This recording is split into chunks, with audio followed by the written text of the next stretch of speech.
on this computer. Recording in progress. Hello, everybody. We're back with Shortboxed interviews. My name's Crow. I am the head of marketing and community at Shortboxed. And this is Kevin, who can introduce himself. Maybe he's over here. He's on one side of me. Hey, everybody. This is Kevin from Shortboxed, your favorite business development guy. We're just here with Trish Forstner, and we get to talk about comics. I'm super excited because I'm a big fan. So this is Trish, or I'm terrible at pointing to the right screen as well, Pro. I feel like I'm in a scary version of the Brady Bunch where they're just like, which kid is mine? You know? There you go, Trish. Your next mashup cover: Brady Bunch and horror dogs. Oh yes. All that right, would Trish. be fine. That would be good.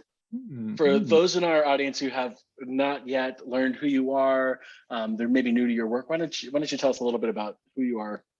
Well, I think I started in My Little Pony, of course, an innocuous place where, people who were writing raw murder mystery novels come from, apparently. Mm-hmm. Tony and I created a book series called a comic series called Stray Dogs, and we kind of started a little empire there.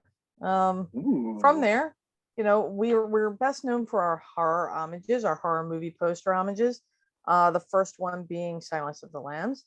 That book drew a lot of people in, and a lot of people credit us for getting them back into collecting comics. And wow, cool. Yeah. Did they tell you that, or how does that? Yeah, a lot of people tell me that. Like, I've gotten mail before, like people will send me books to sign because during pandemic times we weren't going out. People would send me books to sign, and I was always all about that. That's fine, I'll sign your books, send them to me. And they'll send little letters and things in there that say, like, oh, you got my wife into collecting books. I was trying to get my kid to read books, and now my kid reads. I'm like, damn, you're a cool parent, you let your kid read this. Yeah, but true.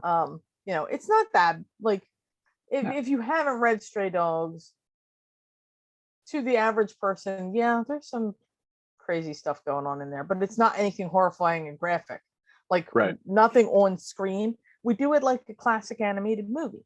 So like that was the idea, is that you would read this book as if you were seeing like a Don Bluth movie, something real dark, but with an innocent appearance. So I don't know if you remember like The Secret of Nim, or like The Land Before Time, movies like that are super sweet and innocent on the outside. They have these really dark undertones, like really creepy messages. Or like hell, All Dogs Go to Heaven. I mean, that movie for sure was for kids, and yet you saw an on-screen murder. You saw images, really graphic images of heaven and hell, and concepts that kids shouldn't have to really deal with at that age. All Dogs Go to Heaven scared the shit out of me when I was a kid. I was like, now if I go to hell, am I gonna be chased over it? Like Charlie riding the river Styx with all these demons jumping on his little boat, and then he goes into that death spiral, and you're just like, oh no. Whoa. And then you've got like the angel dog, Charlie, and you're like, oh, that's creepy too. Don't talk to me. Flying dog. He escapes heaven to to go continue being a badass on Earth, and then he learns this lesson to love this kid, and then he has to leave, and that's like the hardest thing ever. Because imagine like your poor dog's going through something like that, and I'm just like, wow, this movie is got layers, and you don't understand that stuff until you're older. And the same thing with like The Secret of Nim. I mean, you've got a lot of dark imagery there. You've got a mouse having to be brave in spite of all of this stuff going on. So I mean, it's just like that's the stuff that drives me and inspires me. So that's how the art of Stray Dogs was kind of born from. It wasn't born from My Little Pony. That's just how Tony and I met. Yeah. But and I feel like the My Little Pony work you've done has sort of established the art style for that. I mean, like the covers you do and everything, like everything I've seen from My Little Pony is very representative of the style that you were doing and the art that you've been doing. So it's been pretty cool. When you have to play in someone else's sandbox, you have to kind of adapt your art to theirs. So I like that my ponies tend to have a little twinge of my style in them a little bit, but at the same time hold true to the brand. Yeah. Same thing like Tony's ponies. Tony. They do the same thing. They hold to the style, but he also has his own inflection in there. Same thing with like Right. Andy Price, the ones who were with it. Do you believe that initial comic run for a kid's book ran for almost 10 years? I think it ran for 10 years. That's crazy. That's Now, when you're crazy. saying Yeah. Tony, Nuts. just for people who don't know, Tony is your, I guess, creative partner, but can you tell us a Yes. little bit more? Tony Fleece, co-creator of Stray Dogs, he's a legend in his own right. He's been in comics a long time. He's got a lot of books under his belt, and were it not for a lot of tutoring from him, I wouldn't know half of what I know now. Well, Yeah. probably more than that. I give him a Super lot helpful. of credit because he was very patient with me, and Right. that level, I guess, he had a lot of control in what the final look kind of had. So we were very collaborative. Our partnership was always based on that. Like we'd have talks about it, or we send texts. I mean, everybody's got a phone. We text each other about it.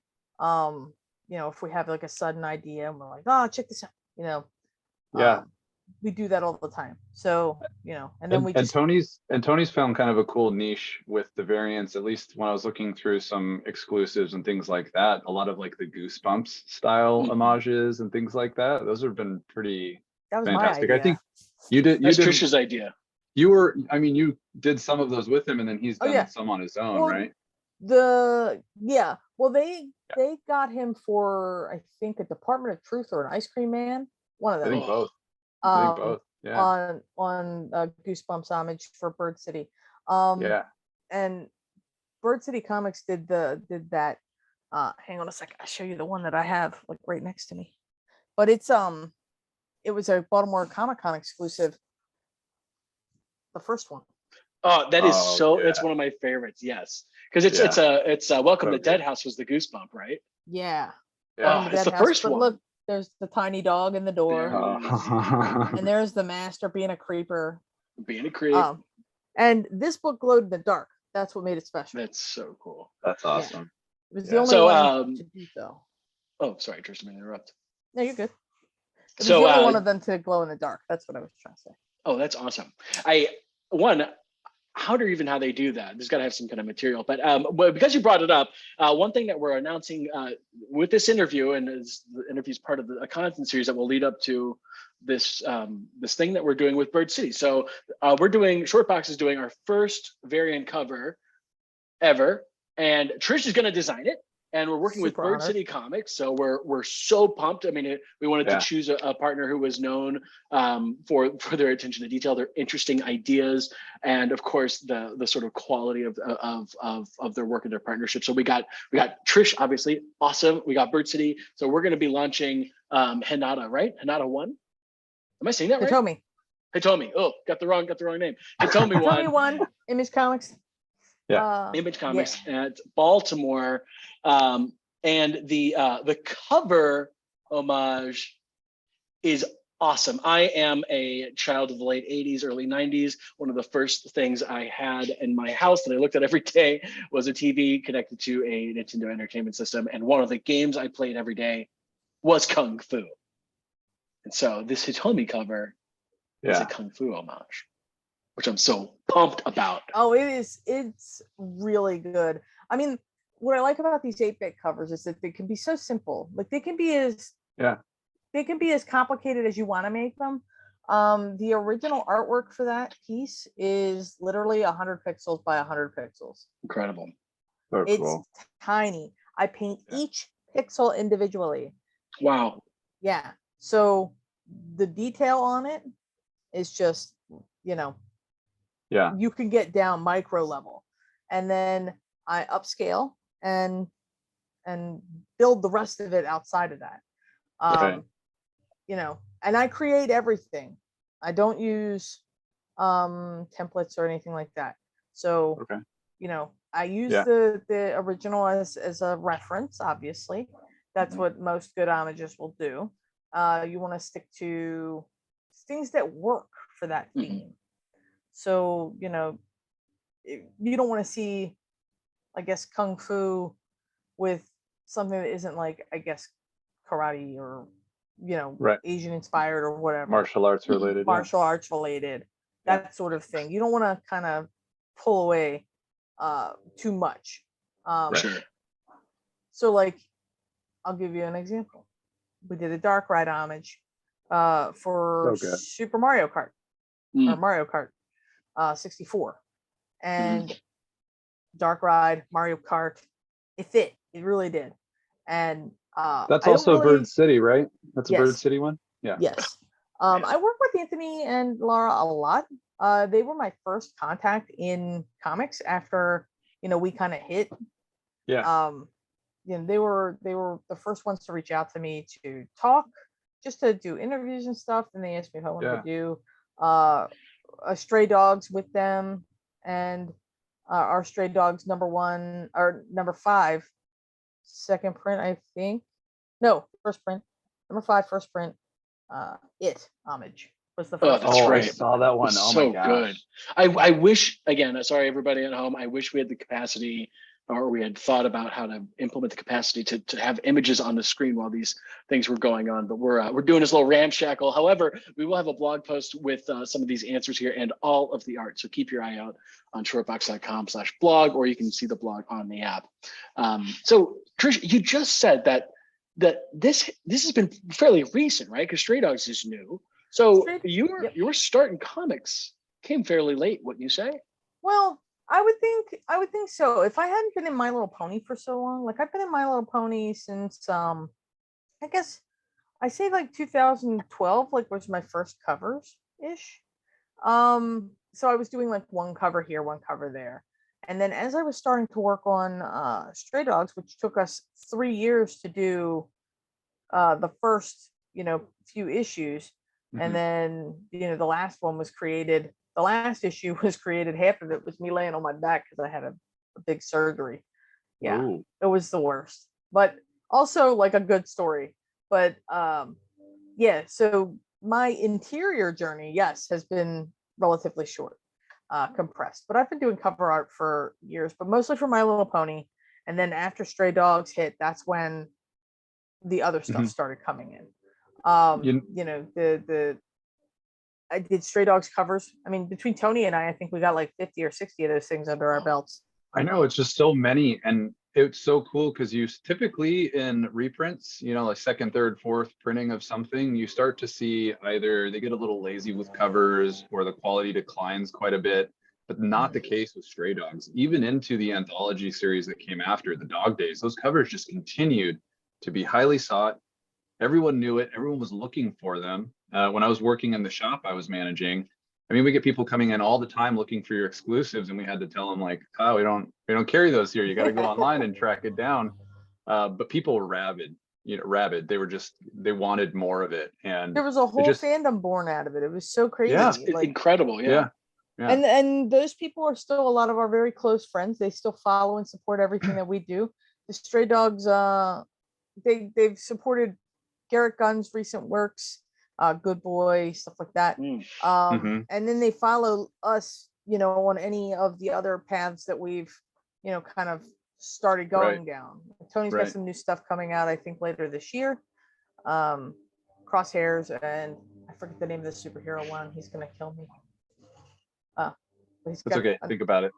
he has a superhero one coming out at the same time or around the same time as Crosshairs. Later this year. Look for that. Trish, you mentioned a little bit earlier talking about some of the original art of like the 8-bit ones, and I notice weird things when I'm looking around online, and I noticed that on Felix Art that everything you have on there is sold out. How has that been for you as like a transition? I mean, I don't know how much you sold your original art previously. She's like, oh, Felix sold it all.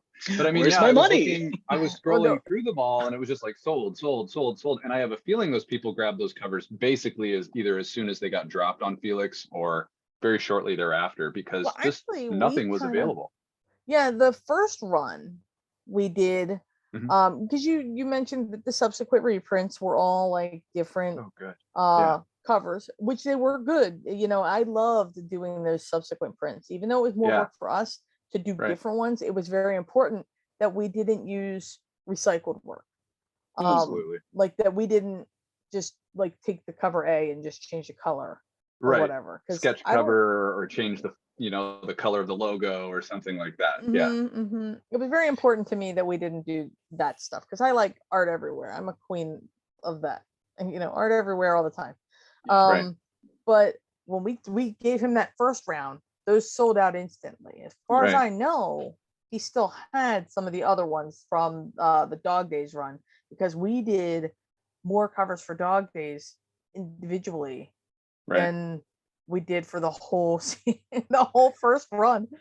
Yeah. Well, Cracks people me wanted up. them, right? You had the Yes. indication at that point that people were going to eat up We whatever still you put kind on the of table. hold the record there for, I guess, Yeah. making. I always say that I laugh because I always say that I've lived long enough to see myself become the villain in the collector community by having 81 covers for Dog Days #1. Wow. Yeah. That's bananas. And to put that into perspective, I think Jesus. Twig had like 68 or 71. Twig had an incredible amount. We just got, well, actually, we just got at the office, we just got Vanish, a new comic. And it is we got a huge box and they're all different covers. And I was like, goodness gracious. And so it's so amazing to think that, Stray Dogs had even more. Like it's such and it's organic. We're talking like reprints, not even initial print. Like we're talking Vanish and this other one. That's just like 50 covers right at the onset. But I have a feeling that Vanish won't continue to do that once you get past the first couple issues. Whereas Stray Dogs, it was just like, I got another one for you, and I really liked stumbling across them online. Like I'd be looking, I'd be like, oh, that It cover is so cool, and I pull it up, and then my little Google Images is like, you might like these images. I'm like, holy crap, I didn't even know this dozen other covers that are on here were even something that existed in the world. There were a lot of great artists that also contributed. We had final say in what kind of made it out there into the world, and there were very few that didn't make it. That's for sure. Right. And then like close to the end, there were so many, and it was just like getting so difficult to keep track of them. We were just like, did we do this one yet? Oh my god, we don't even like we didn't want to repeat any. And then we ran out of stuff to homage, so we started doing we started doing the fan club made a checklist actually. The fan club, that's so cool. What's the fan club called? The Stray Dogs group on Facebook. Just there's like 3 different groups. There's one for buying and selling all the different covers. There's one for everything, and then there's one for like the Stray Dogs, Garrett Gunn, Absurdiverse stuff. Oh, so cool. Like, we kind of I don't manage any of them. They were started kind of organically. They grew, naturally, and I kind of joined it. I was like the 8th member of one of them, and I was like, everybody, they were like, holy crap, it's Trish. I'm like, what? Well, and that's a big piece of it too. Like all these covers you did, those are things people wanted. These 50 covers for Vanish that have popped up. I mean, I'm sure people will want them, but nobody asked for 50 covers. Like when we're talking like the 4th, 5th printing of the 5th issue. Did they do 50 covers on purpose? I mean, like, because I have them.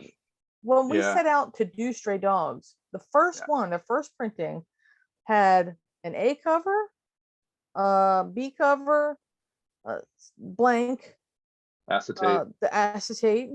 I think we had 5 or 6, right? And then there were a few random ones like interlaced, I think from different shops. One had like a poster covers, and then they did like 2 of them. There was very few retailers that jumped on it first, and as it kind of snowballed, it kind of really grassroots grew.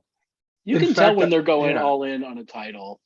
Like we get all the comics from Image here, and so they literally everything they produce will get sent to us at some point. So there's been a few series where I'm like, oh, they're really banking on this, whatever this is. So like Twig was one of them, Primordial was one, Vanish was one. We get tons of them. I was gonna say, I didn't remember seeing a lot for Primordial, but like usually when a new Image book comes out, they put a sketch variant out, so I'll always grab at least a blank. I'm just like, give me that. I'll do it. I can do it. I can do this. So like if it's a really popular book that I didn't get to do a cover for, like I did 2 covers for Twig, which for different online outlets. And it was really cool because I love that little character. So I was just like, oh, give me that blank. I can do more. You know, it got lost in the shuffle in my head, but we actually got an exclusive from you at Cape and Cow Comics. We did the Carrie homage that you did for that. Oh, for what Such book? a freaking cool for Stray Dogs. Was that Oh, Villa- dope. Carrie cover? Villa Lobos? Didn't he do that? He did the Did he artwork do for that? it. It wasn't us. Oh Carrie? yeah. Yep, you're right. Carrie was Shoot. Villa Lobos, but it was still Villa good Lobos. because he was used still good. Roxanne, which is my dog. So Yeah, Roxanne's my girl too. I like Yeah. Roxanne a lot. Yeah. Roxanne's based on my dog. So my real life Oh, dog. your actual dog. Yeah, my actual dog. Yeah, like let's talk about that a little bit. So all of your stuff seems animal adjacent, related to the well-being of animals and Mhm. things like that. You're associated with an organization that watches out for abused animals and things of that nature. Why don't you tell us just a little bit about your lifelong love affair with doggers and with these organizations that help support that Well, part of everybody our supports culture. people charities, and I Right. like people charities. They all hit me in the heart and everything, but I just I want to help in a way that benefits animals. And coming in, I lived in Baltimore City my whole life, so you would see a lot of animals on the street or a lot of animals in bad shape. Barks is a big organization that takes in dogs in Baltimore City. It takes in animals, cats, dogs, whatever's in the city that needs help. They go and help in the worst cases, like animal abuse and all That's that. awesome. Yeah. And so my goal has always been to donate and help animals, because they can't tell you they need help. People can Right. tell you they need help. Mhm. And there's plenty enough people who have a lot of organizations that can help them. So I just like to help to the ones who can't tell you they need help. Yeah. And so that's where the animal thing came from. But I've always drawn animals. I draw animals better than people. And for animation's sake, animals to me are easier to draw. And I was always drawn to like the animal movies that kind of put like human touches to Mhm. like, so Disney movies, hand drawn animation, stuff that was born from a drawing, not necessarily a computer. I have my own thoughts on that. No, But- so Trish, you sell. Sorry to interrupt. I just wanted to clarify this. We were talking about Felix earlier, and that you sold. Somebody bought your covers. Now but I also thought you did digital. Do you do?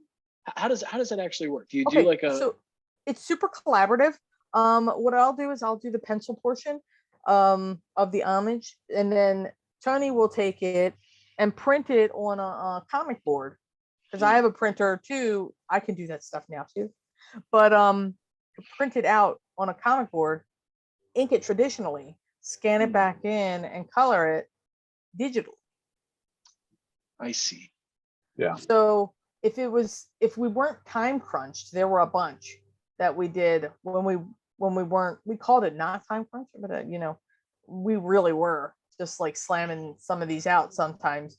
But it's faster sometimes. Some people can ink faster with a pen than like, I don't know if you saw the Alien cover, I think, that we had. It was just Gucci, but she's all that black around the outsides. I mean, like, that stuff just looks so killer if you could do it traditionally.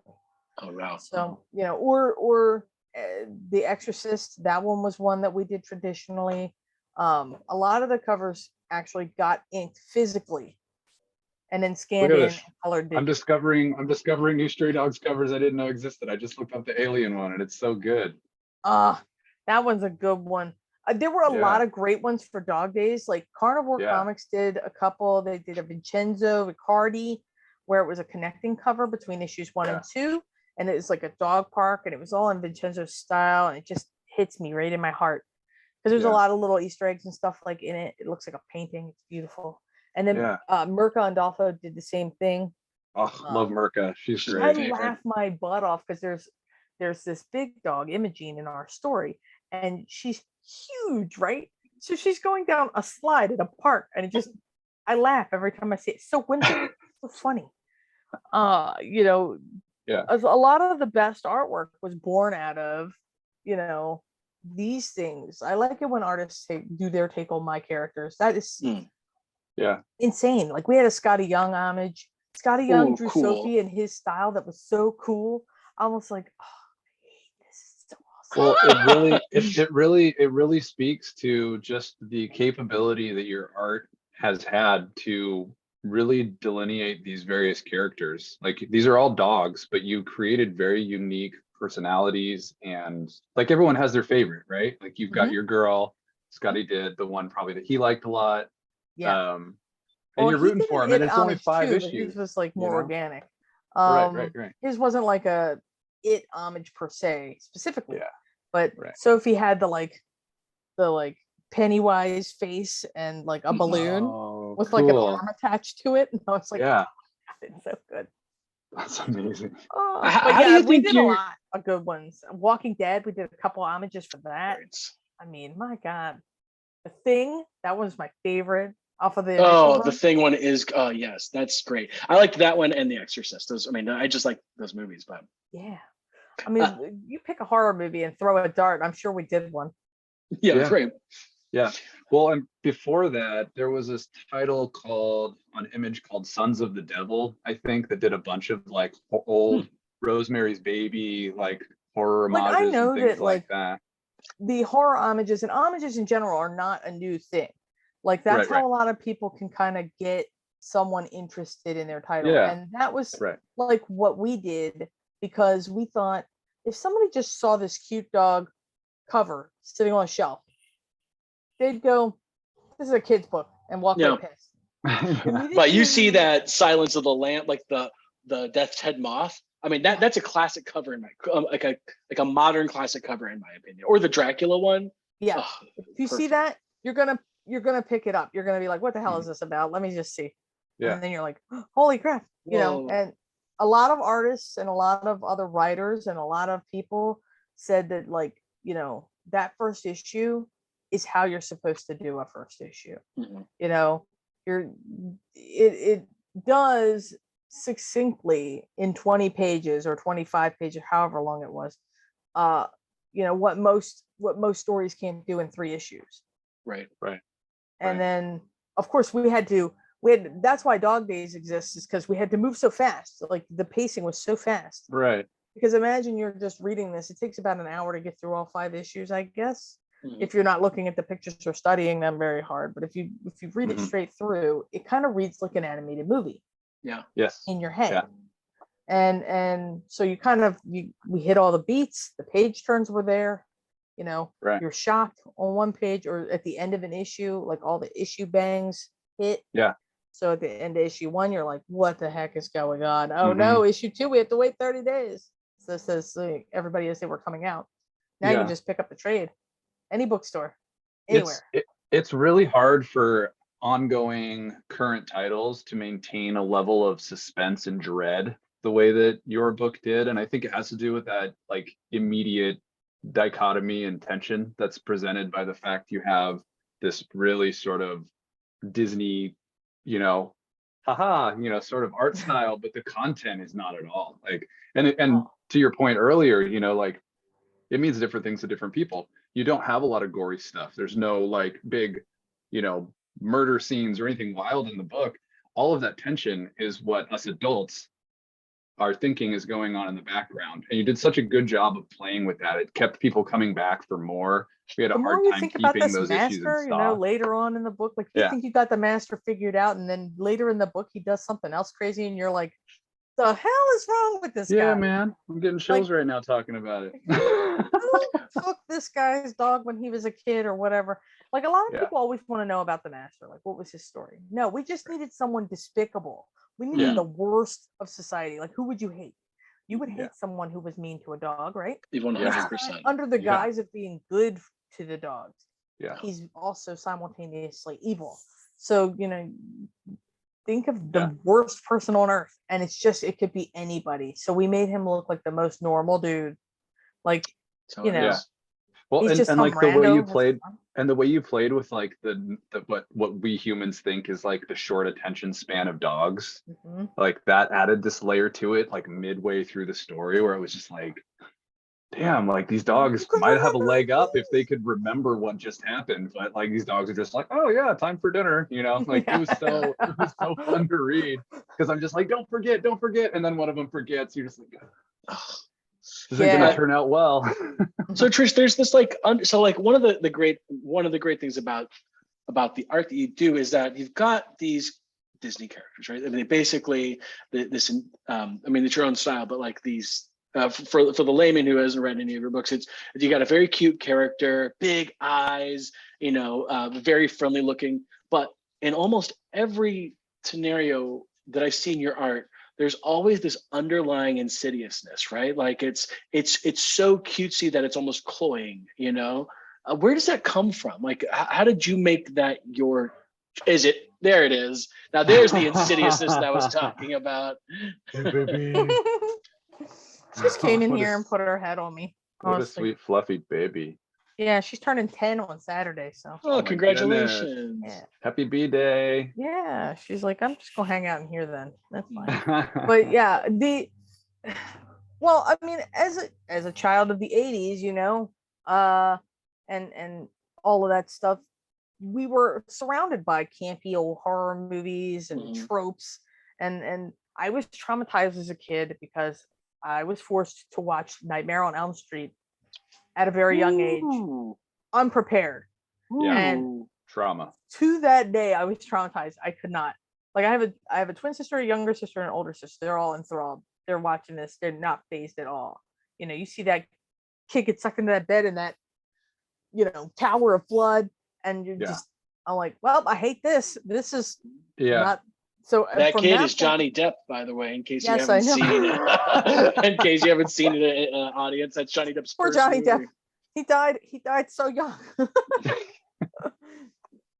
I was traumatized from that point, and to the day, I still don't watch Nightmare on Elm Street movies. Oh, wow. You're still working out your issues clearly in the work that you're making. Yeah.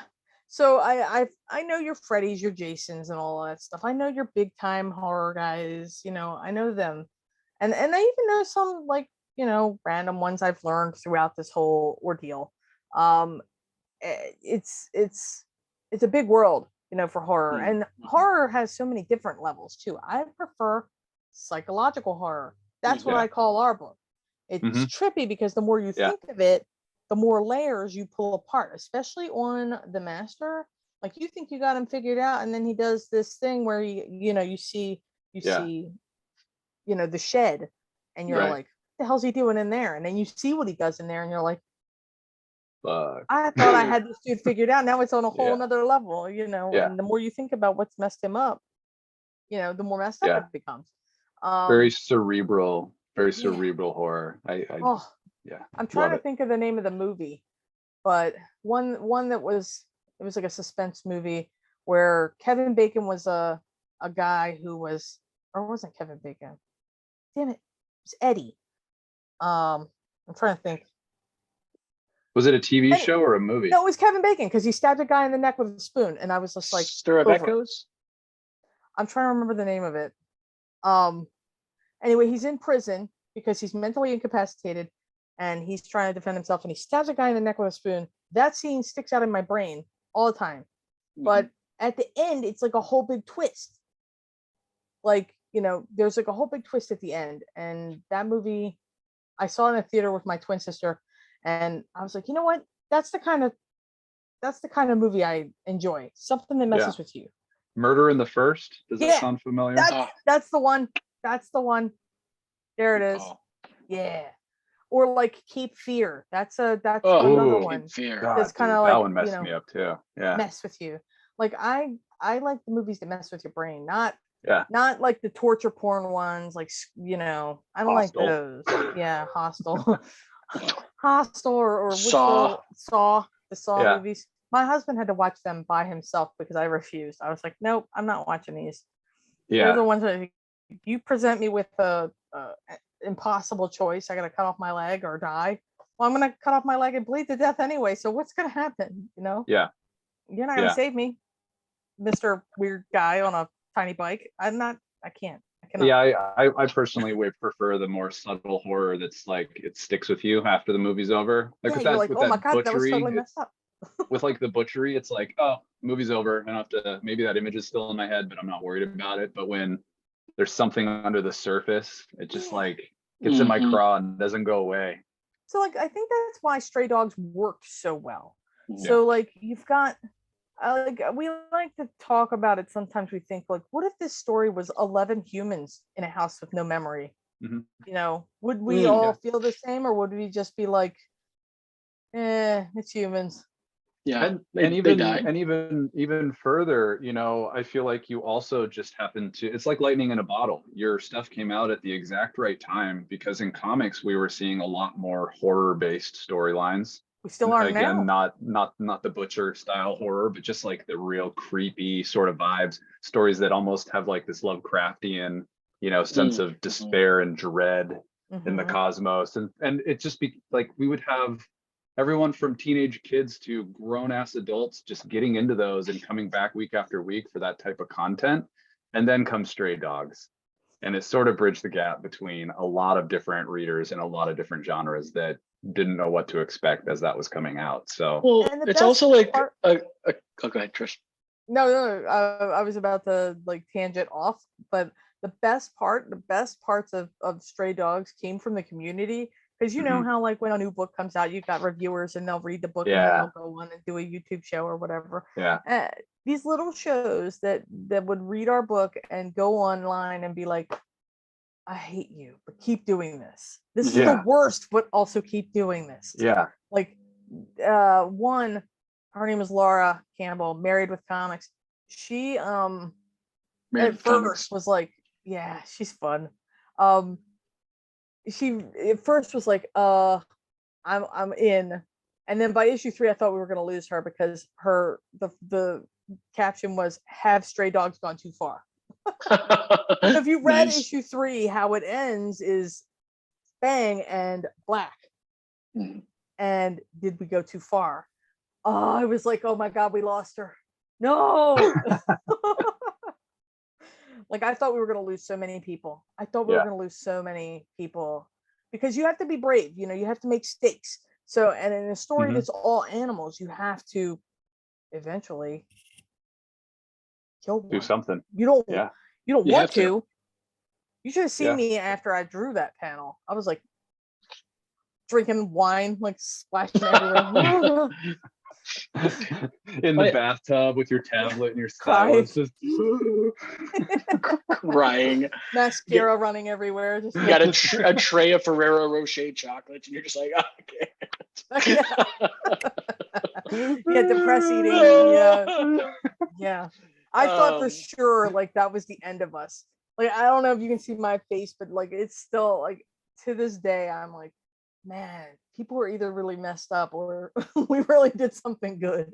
well, I yeah, think it's a little also the column thing A, a is little like, column B, I'm sure, you know. Yeah. and like Yeah. Kevin was saying, but piggyback off of that, like in comics right now, like I mean, there's tons of comics. This is I'm making a very broad stroke statement though, but like everything you have is some sort of epic, right? Like it, you know, like Twig, for example, is perfect. Like he's saving an entire world, but you know, there's Little Monsters, another horror comic that just came out. It's a post-apocalypse. You know, you got a little clutch of kids and vampires. I'm going to spoil it for anybody. Living in a desolate wasteland. Like it's also big. It's also like encompassing. We've got multiverses now. That's like the mainstream thing. But the thing about like Yeah. Stray Dogs is it's so local and insidious. Again, I keep saying this word because it's something that could happen at the house next door. Mm-hmm. Might be happening next door. Who knows, right? Kevin and I are neighbors. Kevin and I are neighbors. So he's taking a shot at me right now. I'm not doing anything to dogs. You're like, no, not doing anything to dogs. Cats. So yeah, So Stray Dogs has been a yeah. total ride, and from that has been born this new like everybody wants a cover, or it's got to be an homage Yeah. to something. But that's how you Yeah. get new people in. Is you gotta put something in front of them that they recognize, either something that tickles the nostalgia bone, or something that you know they loved, or it's got to reach people. You're right. I never, Yeah. no offense, of course. I never would have read Stray Dogs because it does seem like if I looked at it, I'm like, oh, that's a book for kids. That's great. And I like horror, but when I saw it was the Silence of the Lambs covers, that's the one that got me. I was like, what? You know, like Yeah. a kid, they would never reference that if that was a kid's book. What is happening? And I So I read it. And I think we were telling people, like, this is how you pitch it to people. You put these two covers side by side and you say it's Lady and the Tramp meets Silence of the Lambs. Just do that. Or whatever, like All Dogs Go to Heaven, Silence of the Lambs. Yeah. Like, you can everything is a mashup in reference, and you really yours don't thankfully had some really easy to understand references there. So like everybody was like, how in the hell is that going to work? Like the early reviews when it was first announced by Image that this book would come out, I read the thread. You should see me. I freaking stalk everywhere. I'm like, nice. Who's talking shit? Let me see who's talking. Who's talking about me now? You like type your name into Google. It's like Trish Forstner sucks, and you're like, let's see who said it. Like, bomb. All right, stray dogs, attack. yeah, exactly. No, well, like I don't stalk them like that. Like, no, I learned about the secondary market of comics through this book. I learned about grading comics through this book. I didn't know any of that stuff before this book. So like when people were asking me questions about it, I'm like, what the hell you mean send it in for grading? I don't know what that means. But now I have a few of my own graded books, which is nice. They're so pretty. But I joined a CGC cover, like or a CBCS or whatever. I joined one of those message boards on Facebook, and somebody was like, oh, that book's overrated and it's not written well. And I'm like, well, what exactly did you not like about it? Like, and well, I think I said it in the nicest possible way, like, hi, I'm the artist of this book. Can you tell me what specifically you didn't like? Oh, I didn't read it. The hell? All right. It's nonsense. Get the F out. People just like to hear themselves talk. No. I think it's because they didn't they might have slept on it. Yeah, there's haters that get the FOMO really colors their perception after that, and they don't even attempt to recover from it, Ooh, and you just whatever. But then afterwards he kind of apologized in thread, and I was like, oh, that's nice. Yeah, just kill them with trade paperbacks. Be like, I'd love to send you a copy of the book to read. You know what, Mike? Then you have a fan. Our trade paperback had 16 variants. So no. You seen them all 16. You're like, are you a fan now? Like Mike Tyson said, right? So like, this is like people being mean online. Mike Tyson said a couple of smart things after he bit that guy's ear off. One or two. One of the things was, he says, people are far too comfortable being shitty to each other online, right?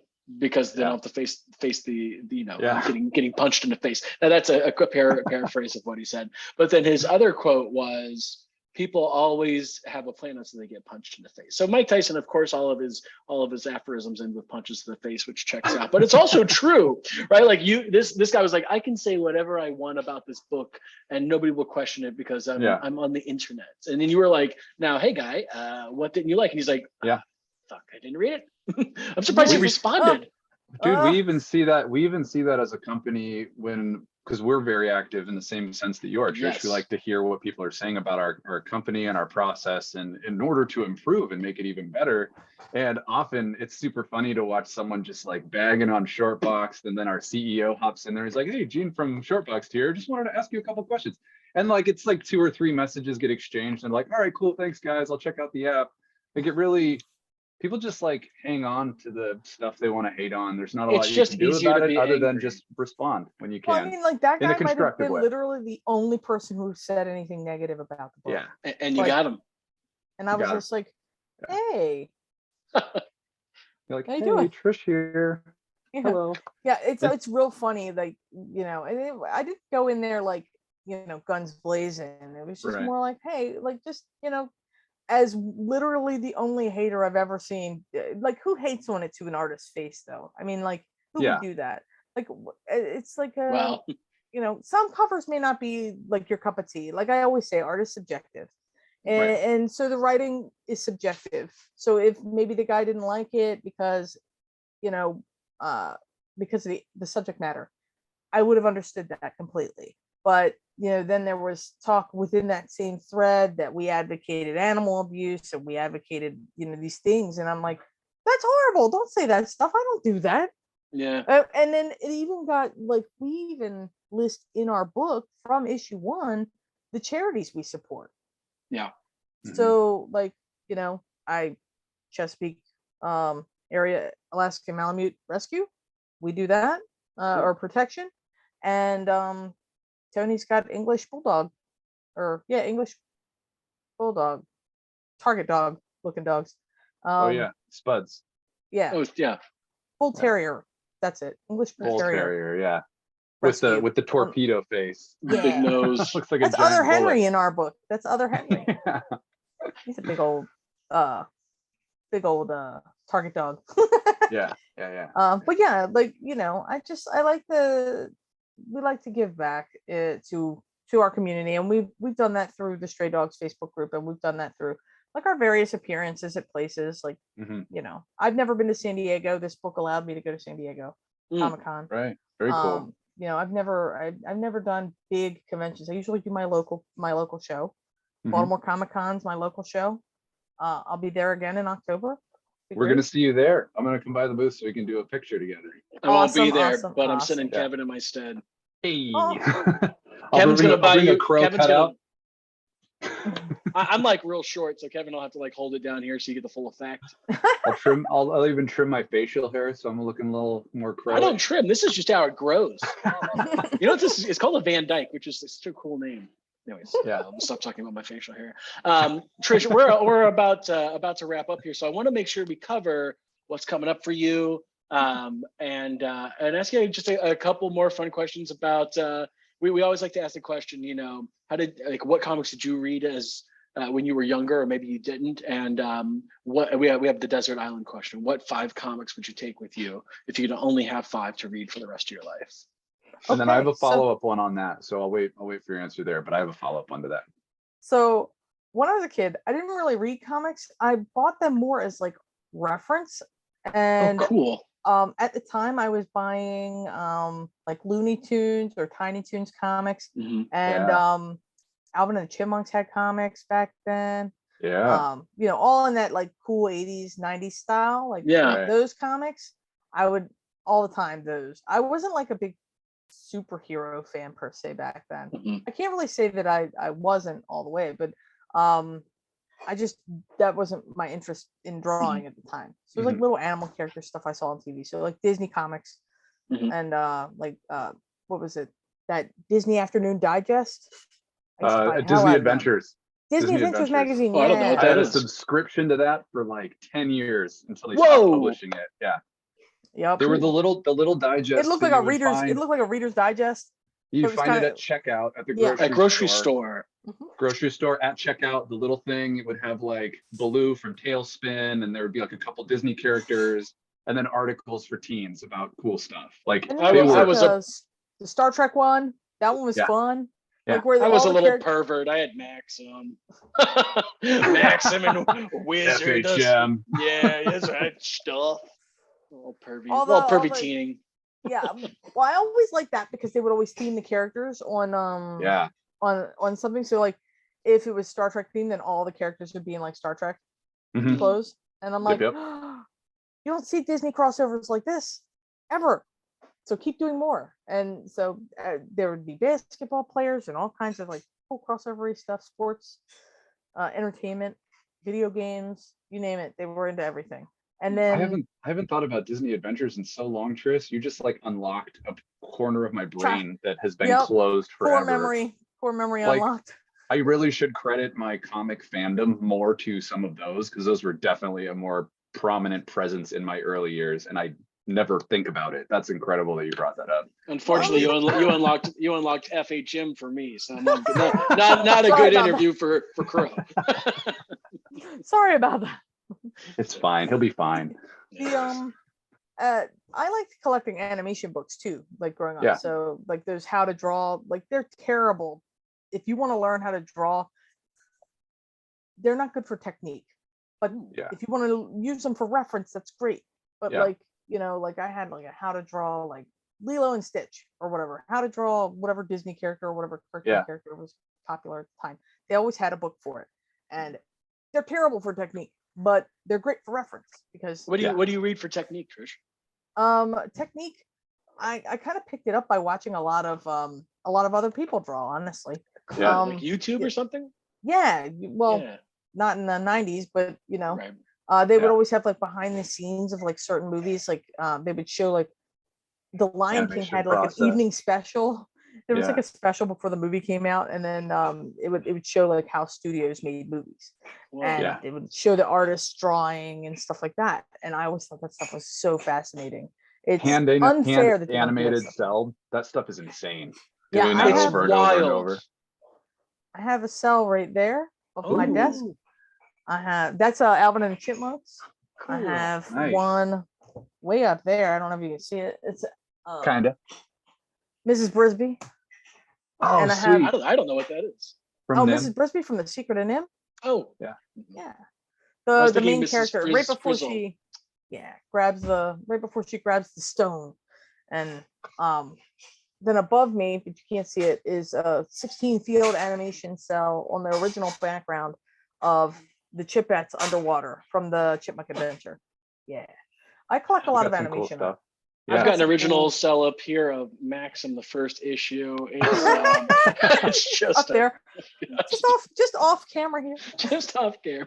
Just kidding. That's a joke. A lot of animation cells that was the stuff that inspired me. So 5 books, if I was stranded on an island, I'd take issues 1 through 5 of Stray Dogs. Because Ooh, Take your love own it. book. Love Yeah, it. keep my Shameless own book. self-promotion. shameless I'm here for it. self-promotion. And Yeah. then, but other ones, that were really good. I'm sure, that all the names are escaping me. I don't want to, say that That's I like okay. any book over another. Sure. But Yeah. I'd take my own because it's, Maybe my a couple favorite. issues of Disney Adventures. oh yeah, a couple of them, Yeah, yeah, That Star Yeah, Trek you can- one for the ages. yeah, definitely, nice. You know. definitely. You had a follow up? Yes, my follow-up question, because your art fits this niche so well, and before the interview, we were talking a bit about some of your upcoming projects, which we can get into in a moment. What is on your wish list Ooh, for good titles question. that you want to work on?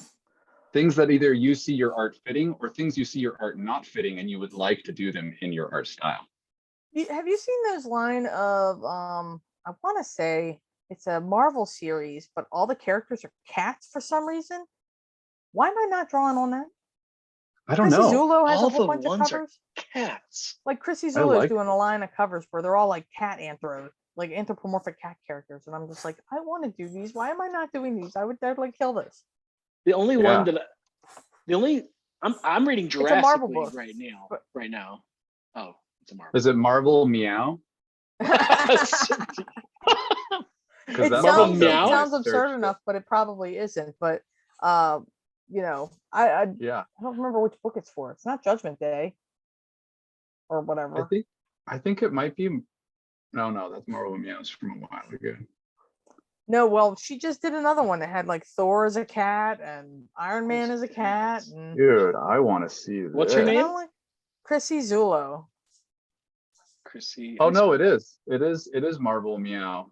Marvel's Mm-hmm. cat themed comic series Marvel Meow launches on Marvel Unlimited Friday, March 4th, 2022.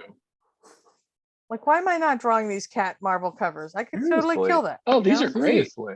But it's Yeah. because I don't know anybody at Marvel. Like, We'll hook you I up. was lucky We'll hook enough you to up. do with Tony a pizza dog cover for Hawkeye. That was Yeah. nice. Oh, cool. That's Because awesome. I mean, who doesn't love pizza dog? And at this point, basically dogs Trish, like dogs Yeah. Trish dogs. Exactly. Like, yeah, the connection Yeah. is solidified. So Ooh. yeah, so I would love like any like Marvel Super Pets or even DC Super Pets, whatever. Put me in You there. would be so good doing like a crypto. I was from just about superhero to ask. DC superhero pets. Yeah. Yeah. Yeah. I've drawn Ace the Bat Hound before. I've drawn the Rocks version of Crypto, and then the Hanna-Barbera Crypto, which is like kind of my favorite one. Mhm. I mean, who doesn't love Hanna-Barbera style anyway? I'd love Nazis. to see you on like a Wacky Races title or something. Fun. Oh, Trish did a. It's got Trish, Muttley and Dick Dastardly. Just I had that Trish my leg did- going. Yeah. Trish did a Mario Kart. She told me this story the other day. and maybe you can find pictures of it. But she did like a knockoff Mario Kart for Europe, which and you can, if you look at it, you're like, wow, that's definitely Trish Forstner's work. But what was it called again? Jungle Carts, but Carts was with a Z. Carts. And yeah, it was very, very, very not widely produced. It was a Nintendo Wii game. Yep. By a European studio, and it was during a period where I was unemployed from day work, so I was very desperate for income. And I drew these little characters, and they basically took the drawing that I made and put it over the like polygon model that they had. It looked insane. I'm looking at it right now, and it's like funny. nightmare fodder and also incredible. Incredibly, it's like Stray Dogs. It's like Crash Bandicoot got Trish Forstner treatment or something. Yeah, is what it looks like. Yeah. My art best style has friend- changed since then, but It's still, you can still tell it's yours though. Fun fact Yeah. about Crash Bandicoot: my best friend from high school, and still my friend, I guess. His uncle is the creator of Crash Bandicoot, and so he's the one who drew. Oh no shit! So he's That's the really artist. that's Yeah. cool. It's fun, right? That game used to infuriate the hell out of me when I was a kid. It was yeah. bullshit. You know, you hit the jump button Yeah. and he wouldn't jump, or just go wouldn't jump. straight down. Like, Trish, are your commissions open? Because when we started talking about dogs, I was like, I wonder if Trish would draw me a crypto. I love Super. He's my favorite, and I'm also looking. Whatever. Who cares about all this information? If you're doing, I was just gonna go off about myself, like this interview's about me. If your commissions are open, I would love a crypto. I would love a crypto. well, you know, I'm doing some stuff for Baltimore right now, and I've sketched a whole bunch of stuff already. You know, some Disney dog inspired covers. Uh-huh. So that's Peg from Lady and the Tramp. She's the one that's in the jail and she sings a song. And there's Oh yeah. Oliver and Company. I mean, like, I did a whole line of Disney dogs, but I also have a whole bunch of Marvel books here.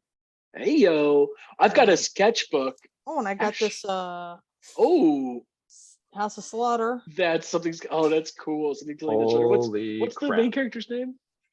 Yeah. Slaughter, Erica Slaughter. Oh, yeah, Erica Slaughter, right? Yeah. Trish, I've got a book I'll send with Kevin. It's a sketchbook, Yeah. and maybe you can draw a crypto in there for me. Yeah. Certainly. Yes, got it. That's when we do these interviews, so I get commission. We You're could like, just so I can get some strong art. arm people to doing art for you. Yeah, because it's live. If she tells me no, it's going to be bad for her. It's the perfect crime. Incidentally, when I was looking into some of your covers and stuff, I noticed that Bird City actually still has some Stray Dogs shattered posters signed and remarked by you for only $40. Those posters too. The Yeah. reason why that cover or that poster is so good is because it was one of two covers that were original artwork created by me from the ground up. Yeah. So like the number 1 second printing was basically what I thought a movie poster of our thing should look like. Right. And so we were doing all the second printings you'll see are red. So that was our red line. We did we did the A covers were red, and then the B cover was like an homage. And then so all the A's are red. And then the number 5 second printing red cover is that cover, the shattered piece. And I like the shattered piece because it shows basically Sophie's entire arc through the whole book. Yeah. Yeah. Scared, terrified, dog, and then I call it final girl, basically. Yeah. And the remark on it is great too. I'm gonna have to grab one. They only have 9 left, so I have to be quick about it. Yeah. Well, I sent them a lot of artwork too. Like when when the Trish Forstner collection first went up, and I've been very, very slack on it, but it's not for a lack of trying because I've been up to my neck since then of doing other covers and catching up on this other stuff that's been around. But I want to get more artwork up on that site because they've been good to me, and it's beneficial for everybody. And Bird City's a good company, so I can't say enough nice things about them. I had a like an hour call with Anthony, right? Mm-hmm. Yeah, I haven't met his wife yet, but he's just stellar to work with. So Cool. I'm really happy that's the cart you hitched the horse you hitched your cart to. They're a good outfit for sure. Yeah, they're great. They were the first ones to reach out to me for an interview on comic book women, honestly. Oh, okay. Yeah, his wife and her two friends, um, Jen and Lucy, have a show on, and our newest member, Sarah, they have a show on Wednesdays called Comic Book Women, where they do like a market report on like something up and coming, but it's all hosted by women. And it used to be Love that it. they would only center focus on women, but now they do everything. And then on Fridays they do Nearing Nirvana, which is basically chill time, but they do games and they call it Drunkovision, like that's a game. Like they show a real pixelated thing and then you have to guess what it is.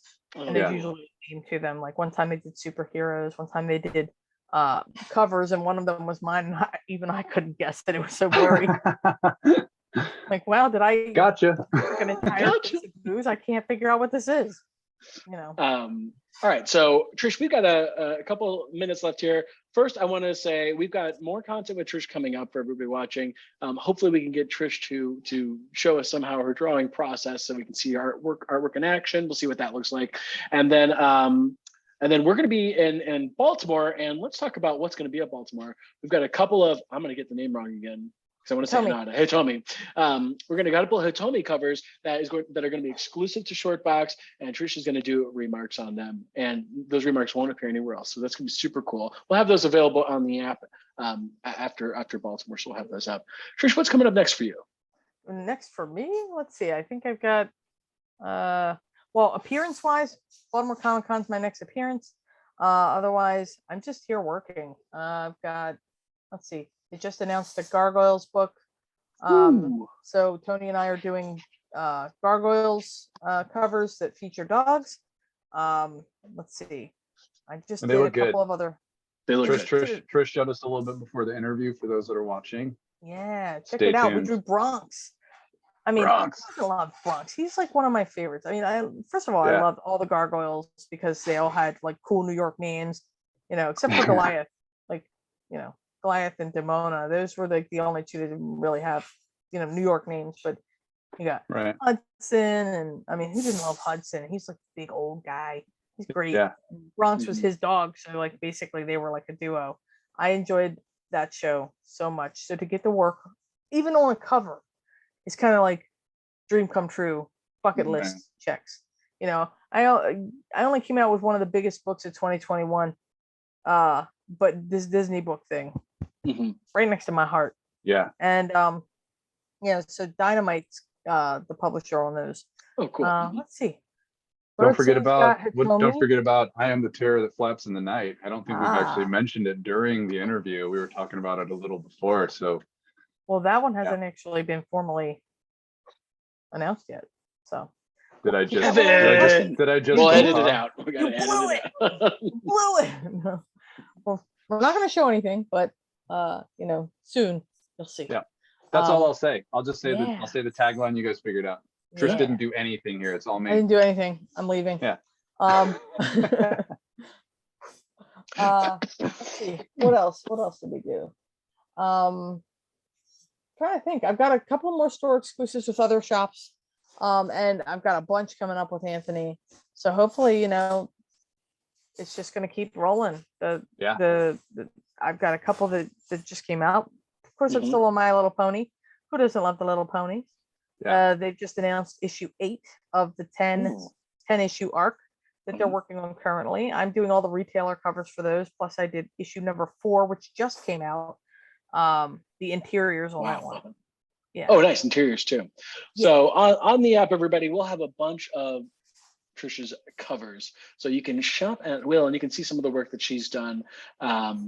And then after that, I think this is it. I think we're gonna say goodbye to the home studio audience, and thank you for joining us. And we'll see more of you in the upcoming weeks. Baltimore. Bye. All right, thanks, Trish.